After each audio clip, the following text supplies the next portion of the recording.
What's up everyone? I hope you're all doing well. I have a very important update for you guys today, so let's get right into it. So, in our previous update, if you remember, Bitcoin was just above $60,000. And if you remember, I outlined one support level which was around $59,000. And what I said is that if we saw a move down towards our level and we see a reaction, this would offer a nice long position. That's why we saw the move down, we got the reaction as you can see, and I opened a long position as you can see just above $59,000. And what I said in this update as well, if I go on the 1 hour chart, was that if Bitcoin was able to bounce and break above these highs around $62,300, then at this point I would expect to move much higher towards this imbalance at $65,600. So back on the Discord again, I took the long. My first target was $61,700, but then as we broke above $62,300, my plan hadn't changed at all. I wanted to see a move towards $65,600. So back to the charts again, as you probably know, this move towards $65,000 happened pretty quickly. And today Bitcoin is sitting just above $67,000. Now with that said, I did try to open two short positions. The first one was just above the imbalance at $65,600. So as you can see, I entered the short at $66,100, and the idea behind it was very simple.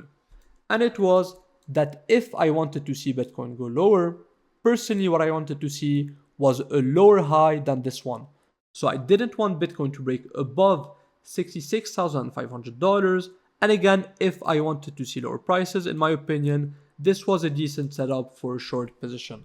But what ended up happening is that price came back up, stopped me on my short position, and even though Bitcoin did come back down, what I said on the Discord was that even though again we came back down, I still believe we push higher. And what happened, as you know, Bitcoin did push higher towards our major resistance at $68,100 that I've been talking about for a long time. But in the end, price front-run our resistance level. I did believe that this was a potential top. I opened a short position, which did also turn into a loss as you can see right here. But of course, I'm still holding on to my long position from $59,000. So if we go back to the charts, even though in the end, if I just remove these levels, even though in the end, Bitcoin did end up moving towards our resistance at $68,000 and we saw a rejection, personally, I haven't opened a short position yet. And the reason for that is very simply because as I just showed you, my last two short positions were losses. So at this point, I do prefer to wait for a sign of weakness, a retracement to the upside, and then open a short position. So back to the charts, with all of that said, what is that sign of weakness that I'm waiting for? And that's what I want to talk about in this update.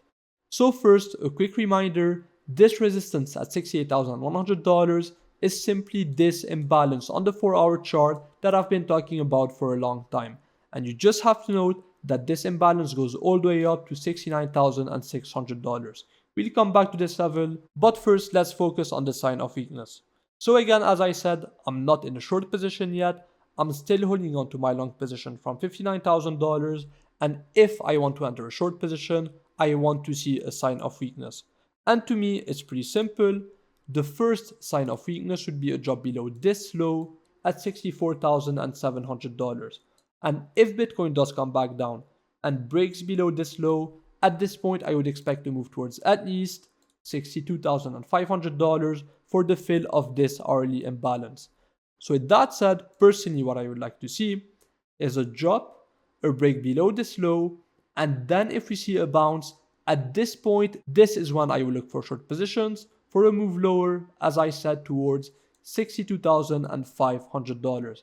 And if we break below this level, which is very important in my opinion, then at this point we will see a much bigger drop towards this imbalance. If I go on the 4-hour chart, towards this imbalance that I've been talking about for a while at $54,500.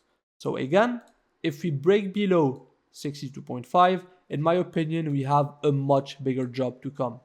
And that's why right here, as I said, as I took two losses on the shorts, I'm not really in a rush to open a short position at the highs. What I want to see is a sign of weakness, which would be, in my opinion, a break below this low. And then if we see a bounce, we can enter a very confident short position for a move lower, and the first target being $62,500. And that's mainly what I'm looking for to the downside. And then to the upside, as I said, the 4-hour imbalance goes all the way up towards $69,600. So if we see a move up from here, so something like this, maybe a bit more chop, a reversal up, a move towards $69,600, if I see a reaction at this level, then at this point I will be interested in short positions. But right here, as I said, I'm just holding on to the rest of my long position from $59,000 and I'm not opening a short position yet. And honestly, that's mainly it for this update. As usual, I keep it very simple. So a quick recap, if we see a drop and a break of the low at $64,700 and then we see a bounce, at this point I will look for short positions for a move lower towards $62,500. And of course, if we break this level, expect a much bigger drop and a move towards $54,500. But at this point, as I don't see a sign of weakness yet on Bitcoin, I'm not too interested in short positions.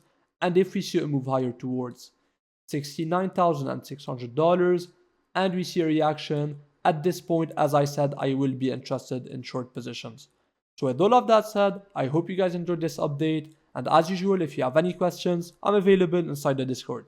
So see you soon everyone and good luck.